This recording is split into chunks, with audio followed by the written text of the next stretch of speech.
ರೈತರನ್ನು ಕರ್ಕೊಂಡು ನಾವೇ ನುಗ್ತೀವಿ. ಇಂಥವ್ರಿಗೆಲ್ಲ ಎದುರಲ್ಲ ಮಲ್ಲಿಕಾರ್ಜುನ್. ಇನ್ನು ಮುಂದೆ ನಿನ್ನ ಆಟ ನಡೆಯಲ್ಲ. ಇದು ಬರೀ ಟ್ರೈಲರ್ ಅಷ್ಟೇ. ಇದು ನಿನ್ನ ಬಂಡವಾಳಶಾಹಿ ದರ್ಪ. ಇದು ಟ್ರೈಲರ್ ತೋರಿಸ್ತಾ ಇದ್ದೀನಿ. ಇನ್ನು ಮುಂದೆ ಪಿಕ್ಚರ್ ತೋರಿಸ್ಬೇಕಾಗ್ತದೆ. ಒಂದ ಎರಡ ಎಷ್ಟು ದೌರ್ಜನ್ಯ ದಾವಣಗೆರೆ ಜಿಲ್ಲೆಯಲ್ಲಿ ಮಾಡ್ತಕ್ಕಂಥ ದೌರ್ಜನ್ಯ ಸಾಕಾಗಿ ಈಗ ಹರಪನಹಳ್ಳಿ ವಿಜಯನಗರಕ್ಕೂ ನೀವು ಕೈ ಹಾಕಿದ್ದೀರಾ. ಹಾಗಾಗಿ ನಾನು ತಮ್ಮ ಮೂಲಕ ಹೇಳ್ತೇನೆ, ತಕ್ಷಣ ರೆವಿನ್ಯೂ ಅಧಿಕಾರಿಗಳು ಇಲ್ಲಿ ಬಂದು ಏನು ಸರ್ಕಾರಿ ಜಮೀನನ್ನು ಅವರು ವಶದಲ್ಲಿ ಪಡ್ಕೊಂಡಿದ್ದಾರೆ ಅದನ್ನೆಲ್ಲ ಸರ್ಕಾರ ಸ್ವಾಧೀನಪಡಿಸ್ಕೊಂಡು ರೈತರಿಗೆ ಓಡಾಡ್ಲಿಕ್ಕೆ ಅನುಕೂಲ ಮಾಡಬೇಕು. ಯಾವ ಹಳ್ಳಗಳನ್ನು ಮುಚ್ಚಿದ್ದಾರೆ ಅದನ್ನು ತೆರವು ಮಾಡಬೇಕು. ಏನು ಗುಡ್ಡ ಇಲ್ಲಿ ಹೊಡೆದಿದ್ದಾರೆ, ಗುಡ್ಡನೆಲ್ಲ ಲೂಟಿ ಮಾಡಿದ್ದಾರೆ, ಅದ್ರ ಬಗ್ಗೆ ತನಿಖೆ ಆಗಬೇಕು, ಹೋರಾಟ ಆಗಬೇಕು. ಹಳ್ಳ ಮುಚ್ಚಿರೋ ಉದ್ದೇಶ ಅವ್ರು ಜಮೀನು ಮಾಡ್ಕೊಂಡು ಜಮೀನು ಮಾಡ್ಕೊಂಡು ಅವ್ರದ್ದು ಅದೇನು ಇದು ನೀರು ಇರುತ್ತಲ್ಲ, ಫ್ಯಾಕ್ಟ್ರಿ ನೀರು, ಅದು ಕ್ಲೀನಾಗಿ ಹೋಗಕ್ಕೆ ಮಾಡ್ಕೊಂಡಿದ್ದಾರೆ. ಅವ್ರಿಗೆ ಹಳ್ಳದ ನೀರು ಇಂಪಾರ್ಟೆಂಟ್ ಅಲ್ಲ, ಅವ್ರ ನೀರು ಹೋಗ್ಬೇಕು. ಅವ್ರ ನೀರು ಅವ್ರ ಜಮೀನಲ್ಲಿ ಹೋಗ್ಬೇಕಲ್ಲ. ಅದು ಬಿಟ್ಟು ಹಳ್ಳನೇ ಶಾರ್ಟ್ ಮಾಡಿ ಅದರಲ್ಲಿ ಒಂದು ಈ ಚರಂಡಿ ತರ ಮಾಡಿದ್ದಾರೆ.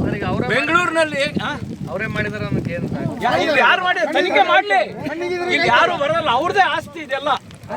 ಹೌದು, ಅವ್ರದೇ ಆಸ್ತಿ, ಅವರೇ ಮಾಡಿರೋದು. ನಾವು ರೈತರು ಹೇಳ್ತಿದ್ವಲ್ಲ, ಹೇಳ್ತಾರಲ್ಲ ಇವರೆಲ್ಲ ಇದಾರಲ್ಲ, ಇಲ್ಲೇ ಕರ್ನಾಟಕ ರಾಜ್ಯದ ಮೈನ್ಸ್ ಅಂಡ್ ಜಿಯಾಲಜಿ ಸಚಿವರ ಒಂದು ರಾಜ್ಯದಲ್ಲಿ ಬಂದಂಗಾಗಿದೆ. ಇಲ್ಲಿ ಮೈನಿಂಗ್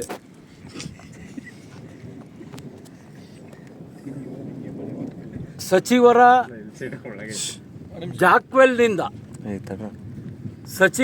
ಜಾಕ್ವೆಲ್ನಿಂದ ನದಿ ಪಾತ್ರದ ಮರಳನ್ನು ತಂದು ಈ ಒಂದು ಪ್ರದೇಶದಲ್ಲಿ ಸ್ಟಾಕ್ ಮಾಡೋದು ಮರಳನ್ನ.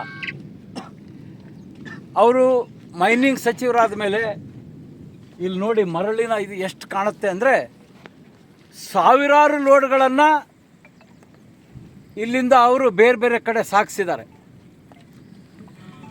ಇವತ್ತು ರೈತರು ಹೇಳ್ತಾ ಇದ್ದಾರೆ, ಇವಾಗ ಯಾರಪ್ಪ ಇಲ್ಲಿ ಸ್ಯಾಂಡ್ ಮಾಡ್ತಾ ಇರೋದು ಅಂದರೆ ಏನು BJP ಕೌನ್ಸಿಲರ್ ಇದ್ದ, ಆ ಕೌನ್ಸಿಲರ್ AB ವಿಜಯ್ ಕುಮಾರ್ ಅವ್ರಿಗೆ ಈ ಮರಳು ದಂಧೆಯನ್ನು ಮಾಡಲಿಕ್ಕೆ ಬಿಟ್ಟು ಅವನನ್ನು ಕಾಂಗ್ರೆಸ್ ಪಕ್ಷಕ್ಕೆ ಸೇರ್ಕೊಂಡಿದ್ದಾರೆ. ಇವತ್ತು 4-5 ಗುಡ್ಡಗಳಿದೆ ಈ ಪ್ರದೇಶದಲ್ಲಿ. ಅವರ ಕಾರ್ಖಾನೆ ಸುತ್ತ 4-5 ಗುಡ್ಡಗಳಿದೆ. ಆ ಗುಡ್ಡದಲ್ಲಿರ್ತಕ್ಕಂಥ ಸರ್ಕಾರಿ ಜಮೀನನ್ನೆಲ್ಲ ಅವ್ರು ಕಬಳಿಸಿದ್ದಾರೆ. ಸರ್ಕಾರಿ ಜಮೀನಿನಿಂದ ಮಣ್ಣನ್ನು ತೆಗೆದು, ಗ್ರಾವೆಲನ್ನು ತೆಗೆದು, ಸಾವಿರಾರು ವರ್ಷಗಳಿಂದ ಇದ್ದಂಥ ಹಳ್ಳಗಳನ್ನು ಮುಚ್ಚಿದ್ದಾರೆ. ಇವತ್ತು ಬೆಂಗಳೂರಿನಲ್ಲಿ ರಾಜಕಾಲುವೆಯನ್ನು ಮುಚ್ಚಿ ಬೆಂಗಳೂರೇ ಭಾಳಷ್ಟು ಮಳೆ ಆದಂಥ ಸಂದರ್ಭದಲ್ಲಿ ಎಷ್ಟೊಂದು ಅನಾಹುತ ಆಗ್ತದೆ. ಅದೇ ರೀತಿ ಇವರು ಮುಚ್ಚಿರ್ತಕ್ಕಂಥ ಹಳ್ಳಗಳಿಂದ ದೊಡ್ಡ ಮಳೆ ಏನಾದರೂ ಮುಂದಿನ ದಿನದಲ್ಲಿ ಬಂದಿದ್ದೇ ಆದಲ್ಲಿ ಆ ಹಳ್ಳ ಮುಚ್ಚಿರ್ತಕ್ಕಂಥ ಪ್ರದೇಶದ ಹಿಂಭಾಗದ ಜಮೀನುಗಳೆಲ್ಲ ನೀರಾಗ್ತವೆ. ಇಲ್ಲಿ ಏನು ಸರ್ಕಾರ ಇಲ್ವಾ? ಸರ್ಕಾರಿ ಜಮೀನನ್ನು ರಕ್ಷಣೆ ಮಾಡಲಿಕ್ಕೆ ಅಧಿಕಾರಿಗಳಿಗೆ ಆಗಲ್ವಾ? ನಾನು 3 ತಿಂಗಳಿಂದನೂ ಹೇಳ್ತಾ ಇದ್ದೀನಿ, ಇಲ್ಲಿ ಮರಳು 500,000 ಲೋಡ್ ಇರುತ್ತಲ್ರಿ. ಮೈನಿಂಗ್ ಮಿನಿಸ್ಟ್ರು ಏರಿಯಾದಲ್ಲಿ 500,000 ಸ್ಟಾಕ್ ಮಾಡ್ತಾ ಇದ್ರೆ ನೀವು ಕಣ್ಣು ಮುಚ್ಕೊಂಡಿದ್ದೀರಿ. ಒಬ್ಬ ಬಡವ ಆಶ್ರಯ ಮನೆ ಕಟ್ಟೋನು ಒಂದು ಟ್ರ್ಯಾಕ್ಟ್ರಿನೋ 2 ಟ್ರ್ಯಾಕ್ಟ್ರಿನೋ ಬಂದರೆ ಅದನ್ನು ಸೀಸ್ ಮಾಡ್ತೀರಿ, ಅವನಿಗೆ ಕೋರ್ಟ್ಗೆ ಅಲ್ದಾಡಿಸ್ತೀರಿ, ಪೊಲೀಸರಿಂದ ಪನಿಷ್ಮೆಂಟ್ ಕೊಡಿಸ್ತೀರಿ. ಇಲ್ಲಿ ಸಾವಿರಾರು ಲೋಡ್ ಮರಳನ್ನು ಒಬ್ಬ ಮೈನಿಂಗ್ ಸಚಿವನೇ ಮಾಡ್ತಾನಲ್ಲ. ನಾನು ಇದನ್ನು ರಾಜ್ಯದ ಮೈನಿಂಗ್ ಡೈರೆಕ್ಟರ್ ಗಿರೀಶ್ ಅವರಿಗೆ ವಾಟ್ಸಪ್ ಮೂಲಕ ಕಳಿಸಿದ್ದೀನಿ. DD Vijayanagara DD Hosapete DD ಅವ್ರಿಗೆ ಕಳಿಸಿದ್ದೀನಿ. ಅದೇ ರೀತಿ ಹರಪನಹಳ್ಳಿಗೆ ಸಂಬಂಧಪಟ್ಟಂಥ ಮೈನ್ಸ್ ಅಂಡ್ ಜಿಯಾಲಜಿ ಅವ್ರಿಗೆ ತಿಳಿಸಿದ್ದೀನಿ, ಪೊಲೀಸರಿಗೆ ತಿಳಿಸಿದ್ದೀನಿ. ಯಾರೂ ಏನನ್ನೂ ಇಲ್ಲಿ ಗಮನಿಸ್ತಾ ಇಲ್ಲ. ಇದು ಒಂದು ಕಾಲದಲ್ಲಿ ಬಳ್ಳಾರಿಯ ರಾಜ್ಯ ಯಾವ ರೀತಿ ಮೆರಿತಾ ಇತ್ತೋ ಅದೇ ರೀತಿ ಇವತ್ತು ಹರಪನಹಳ್ಳಿ ರಾಜ್ಯ ಇವ್ರು ಬೆಳೆಸ್ತಾ ಇದ್ದಾರೆ, ಅವ್ರ ರಾಜ್ಯವನ್ನು ಬೆಳೆಸ್ತಿದ್ದಾರೆ.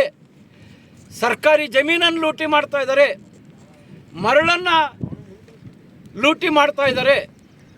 ಇವತ್ತು ನಾಚಿಕೆ ಆಗಬೇಕು ಸಚಿವರಿಗೆ. ಆ ಸಚಿವರು ಈ ಪದವಿಯಿಂದ ರಾಜೀನಾಮೆಯನ್ನು ಕೊಡಬೇಕು. ಇವತ್ತು ಇದು ಸಚಿವರ ಒಡೆತನದಲ್ಲಿರ್ತಕ್ಕಂಥ, ಆದರೆ ಬೇರೆಯವರ ಹೆಸರಿನಲ್ಲಿದೆ.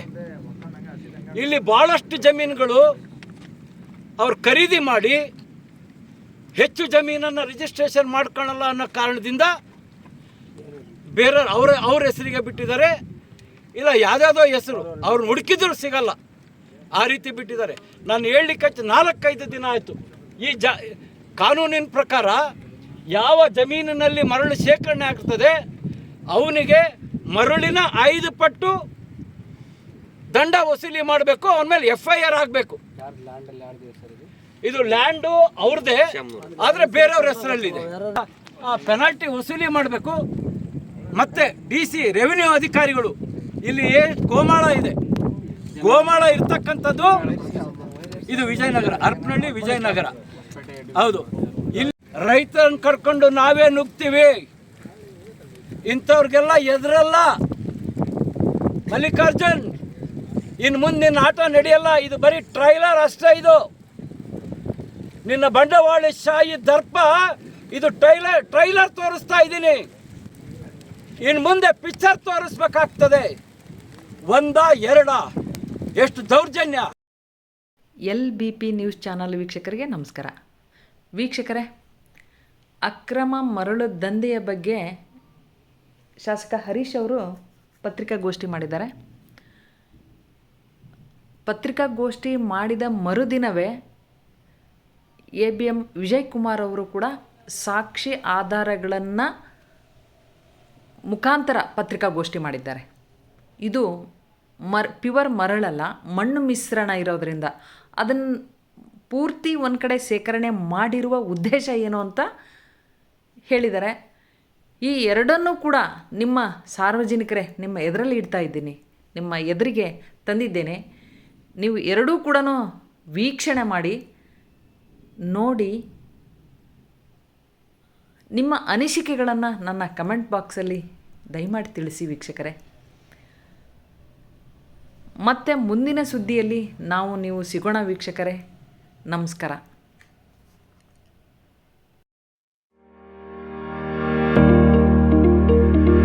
ರಾಣೆಬೆನ್ನೂರು ನಗರದಲ್ಲಿ 3 ತಲೆಮಾರುಗಳಿಂದ ಚಿನ್ನ, ಬೆಳ್ಳಿ ಮತ್ತು ರತ್ನಪಡಿ ಬೇಡಿಕೆಗಳ ಪೂರೈಸಲು ನಿಮ್ಮ ಸೇವೆಯಲ್ಲಿ ತೊಡಗಿರುವ ವೆಂಕಟೇಶ್ ಜ್ಯುವೆಲರ್ಸ್ ಹಿಂದೆ ಭೇಟಿ ಕೊಡಿ. ಅಂಗಡಿಯ ವಿಳಾಸ ದುರ್ಗಾ ಸರ್ಕಲ್, ಗುತ್ತಲ್ ರೋಡ್, ರಾಣೆಬೆನ್ನೂರು.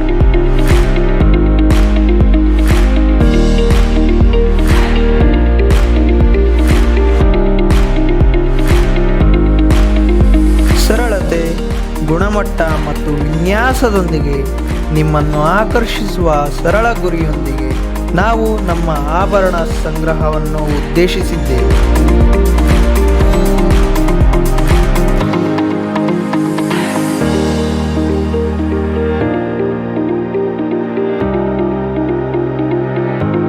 ನೀವು ಧರಿಸುವ ಆಭರಣಗಳು ಸುಂದರ ಮತ್ತು ಅರ್ಥಪೂರ್ಣವಾಗಿರಬೇಕು ಎಂದು ನಾವು ಬಯಸುತ್ತೇವೆ.